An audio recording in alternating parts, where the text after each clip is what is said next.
दोस्तों, चिराग पासवान ने बिहार एनडीए की नींदें उड़ाकर रख दी हैं। अब एक और उनका नया कारनामा सामने आया है जिससे और ज्यादा हलचलें हो रही हैं। वो कारनामा क्या है और चिराग पासवान ये सब चीजें बार बार क्यों कर रहे हैं, जानेंगे। चंद्रकांत जी, अब चिराग पासवान ने क्या कर दिया है? देखिए, चिराग पासवान लगातार बिहार में एनडीए में ऐसी ऐसी दरारें डाल रहे हैं कि चुनाव तक ये एनडीए एकजुट रह पाएगा, इस पर एक बड़ा सवाल है। एक पोस्टर मैं आपको दिखा रहा हूं, इस पोस्टर को देखिए।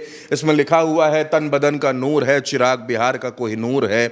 और उनको चेहरा बताया जा रहा है, बिहार मांग रहा है चिराग को, ये बताया जा रहा है। इसके पहले आपने देखा कि 4 सितंबर को मुजफ्फरपुर में उन्होंने एक बड़ी रैली की, जहां पर नारेबाजी हुई, चिराग को मुख्यमंत्री बनाने की मांग हुई। चिराग वहां पर ये कहते नजर आए कि वो झुकेंगे नहीं, तमाम तरह की बातें हैं। चिराग पासवान के जीजा है अरुण भारती, वो लगातार स्टेटमेंट देते हैं, वो लगातार ये कहते हैं कि बिहार की जनता अब अपने मुखिया के तौर पर चिराग पासवान को देखना चाहती है। चिराग पासवान दुसाध समाज से आते हैं, दुसाध जाति से आते हैं। बिहार में ये तकरीबन 5% के आसपास है। तो ऐसे में सवाल ये है कि चिराग पासवान आखिर करना क्या चाहते हैं। भाई, या तो चिराग पासवान ये कह दे कि वो एनडीए के साथ नहीं है, वो अकेले चुनाव लड़ेंगे और जितनी सीटें जीतेंगे उसके बाद का निर्णय वो आगे लेंगे। वो ये भी नहीं कहते। वो ये भी कहते हैं कि प्रधानमंत्री उनके नेता हैं, वो सारी बातें कहते हैं।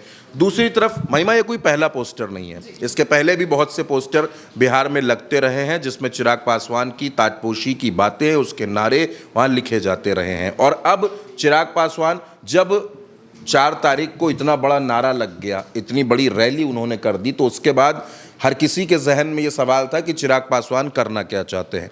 जीतन राम मांझी तब खुल कर आते हैं। जीतन राम मांझी इस बात को कहते हैं कि हम उनके चरित्र को 2020 से जानते हैं, वो एनडीए पर दबाव बनाने की कोशिश कर रहे हैं। अब आप यहाँ पर देखिए, मांझी का बयान आता है, उसके बाद उपेंद्र कुशवाहा परिसीमन के नाम पर एक बड़ी रैली जेडीयू दफ्तर के पास कर देते हैं और वो ये कहते हैं कि जेडीयू खत्म हो जाएगी अगर अपना उत्तराधिकारी न तय किया गया। यानी एनडीए में जितने भी सहयोगी हैं, मांझी, उपेंद्र से लेकर के चिराग पासवान तक, मैं नीतीश और भारतीय जनता पार्टी को कुछ देर के लिए अलग रख देता हूं, ये जो सहयोगी हैं ये लगातार दबाव बना रहे हैं। दबाव किस बात का है? दबाव है सीटों का।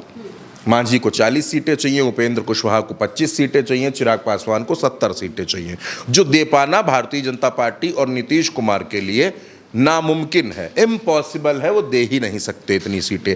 अब जब नहीं दे सकते तो क्या ऑप्शन है? वो कहते क्या है? बीजेपी ये कहती है कि चिराग पासवान 20 सीटों पर लड़ लें, उपेंद्र कुशवाहा 6-7 सीटों पर लड़ लें, मांझी 10 सीटों पर लड़ लें, और बाकी जो कुछ बचेगा वो बीजेपी और जेडीयू में बांट लिया जाए। लेकिन चिराग पासवान, अरुण भारती और उनकी पार्टी के एक एक नेता, उनका तेवर झुकने वाला है नहीं। वो ये कह रहे हैं कि हमको सम्मानजनक सीटें चाहिए, सम्मानजनक सीटें नहीं मिलेंगी तो हम चुनाव में एनडीए के साथ होंगे। इस पर एक बड़ा डाउट, इस पर एक बड़ा सस्पेंस है।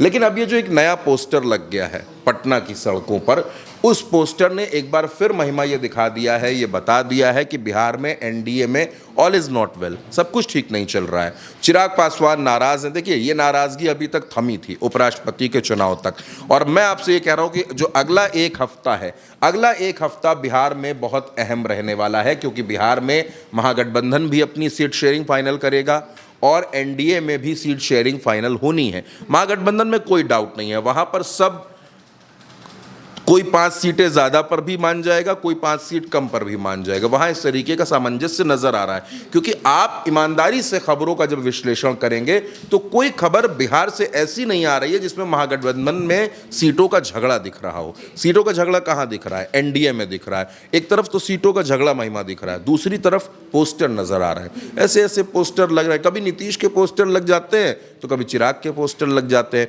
कभी उपेंद्र कुशवाहा ये कहने लगते हैं कि हम तो डूबेंगे तो तुमको भी ले डूबेंगे। मांझी चिराग पर हमला बोल रहे हैं, चिराग मांझी पर हमला बोल रहे हैं। और चिराग के साथ साथ एक और बात जो दर्शकों को बतानी बहुत जरूरी है, जीतन राम मांझी भी इस बात का ऐलान कर चुके हैं कि अगर जरूरत पड़ी तो हम भी सारी सीटों पर चुनाव लड़ जाएंगे, हम भी अपने सारे प्रत्याशी उतार देंगे। और अभी तो ये मैं आपसे उनकी बात कर रहा हूं जो बिहार के एनडीए में अलायंस पार्टनर हैं। अभी संजय निषाद का जिक्र मैंने नहीं किया, ओम प्रकाश राजभर का जिक्र मैंने नहीं किया, ये लोग भी तो बिहार में चुनाव लड़ना चाहते हैं। तो कुल मिलाकर चिराग पासवान ने एनडीए में ऐसी हालत कर दी है कि हर कोई परेशान है। एनडीए कब कब तक टिकेगा बिहार में, कब तक नहीं टिकेगा, ये कह पाना थोड़ा सा मुश्किल है महिमा।